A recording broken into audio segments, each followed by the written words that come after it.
अगर आप इंडिया में रहते हैं तो मैं 90% एक्यूरेसी के साथ कह सकता हूँ तो आपने बजाज ग्रुप के कोई ना कोई प्रोडक्ट या सर्विस को यूज़ किया ही होगा। बजाज पल्सर हो या बजाज आलमंड ऑयल, अपने देश में बजाज के बारे में सबको पता है। पॉइंट ये है कि ये ग्रुप इंडियन इकोनॉमी में इतना बड़ा है कि उन्होंने जिस भी इंडस्ट्री में अपना कदम रखा उसमें एक मोनोपोली बना दी है, और उनमें से एक है Indian NBFC sector.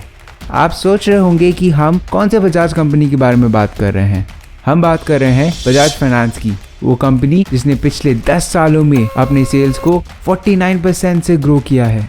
IL&FS liquidity crunch हो या कोविड-19 पेंडेमिक, वो एक लौती NBFC कंपनी है जिसने ये सब कुछ देखा है और उसके बावजूद सक्सेसफुल बन गई। ओके, मुझे पता है कि मैंने बजाज फाइनेंस को पहले एक NBFC कहा था, पर रियलिटी में वो एशियन पेंट्स और मारिको से कम नहीं है। एशियन पेंट्स और मारिको के बारे में जानने के लिए आप स्क्रीन पे दिए हुए आई बटन को दबाइए। तो जैसे कि मैं कह रहा था, हकीकत में बजाज फाइनेंस एक बिग डेटा कंपनी है। सौरभ मुखर्जी के अकॉर्डिंग भारत के 30 करोड़ मिडिल क्लास लोगों पर बजाज फाइनेंस के पास गवर्नमेंट ऑफ इंडिया से भी ज़्यादा डेटा है। 11 साल पहले बजाज फाइनेंस दुनिया की पहली ऐसी कंपनी बनी जिसने एक ऐसे प्रॉफिट पूल को आइडेंटिफाई किया जिसे कभी किसी कंपनी ने नहीं देखा था। वो पूल था डॉक्टर्स और डेंटिस्ट्स का। भारत में डॉक्टर्स और डेंटिस्ट के बारे में सोच थी कि क्योंकि वो सेल्फ एम्प्लॉयड हैं, उन्हें लोन हाई इंटरेस्ट रेट पे मिलना चाहिए क्योंकि उनका इनकम सोर्स एक सैलरीड एम्प्लॉय जितना स्टेबल नहीं है। पर बजाज फाइनेंस का डेटा एनालिसिस ने तो कुछ और ही बताया। उन्होंने सजेस्ट किया कि डेंटिस्ट और डॉक्टर्स का इनकम एक सैलरीड एम्प्लॉय जितना ही स्टेबल था, और इसको दिमाग में रखते हुए उन्होंने एक स्कीम शुरू किया जहाँ पे उन्होंने डॉक्टर्स और डेंटिस्ट पे ध्यान दिया। इसका कारण बजाज फाइनेंस ने इन प्रोफेशनल्स पर दुनिया का सबसे बड़ा डेटाबेस बनाया, और उसके बाद उन्होंने उस पर बिग डेटा द्वारा अपनी एक मेडिकल डेटा बुक बना ली।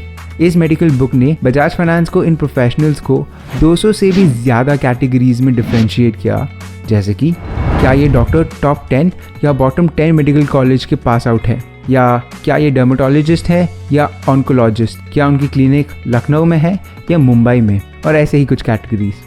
इन मैट्रिक्स की वजह से बजाज फाइनेंस इन डेंटिस्ट्स और डॉक्टर्स को रिस्क के बेसिस पे ग्रेड किया, और उन्होंने लोन्स अलग अलग इंटरेस्ट पे दिए। और जैसा ही बजाज फाइनेंस ने ऐसा किया, उन्होंने एक बैरियर टू एंट्री बना ली अपने कंपेटिटर्स के लिए। आप सोच सकते हैं कैसे? अगर कल को एक NBFC X को भी डॉक्टर्स और डेंटिस्ट पूल को लोन दे के उनको टारगेट करना हो, वो ऐसा कर तो पाएंगे, लेकिन वो बजाज फाइनेंस जितना रिस्क रिटेशन नहीं कर पाएंगे।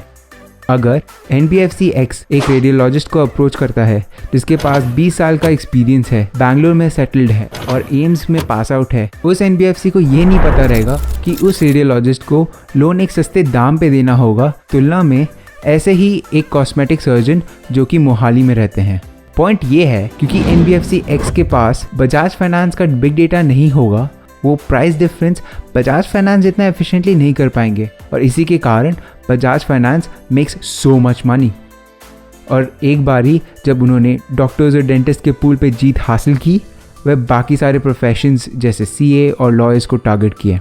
ये खेल एक ऐसे स्टेज पे पहुंच गया जहां इंडिया के 65% कंज्यूमर ड्यूरेबल बजाज फाइनेंस से फाइनेंस होती है, और ये आप क्रोमा और रिलायंस डिजिटल जैसे स्टोर्स में होते हुए देख सकते हैं, जहां हमेशा एक बजाज फाइनेंस का बंदा रहता है जो कि आपको 5 मिनट के अंदर अपने मन चाहे प्रोडक्ट्स को खरीदने के लिए लोन दे देते हैं। आप जब एक बार बजाज फाइनेंस से लोन ले लेते हो, वो फिर आपको स्कोर करते हैं और आपके साथ क्रॉस सेलिंग करने लगते हैं।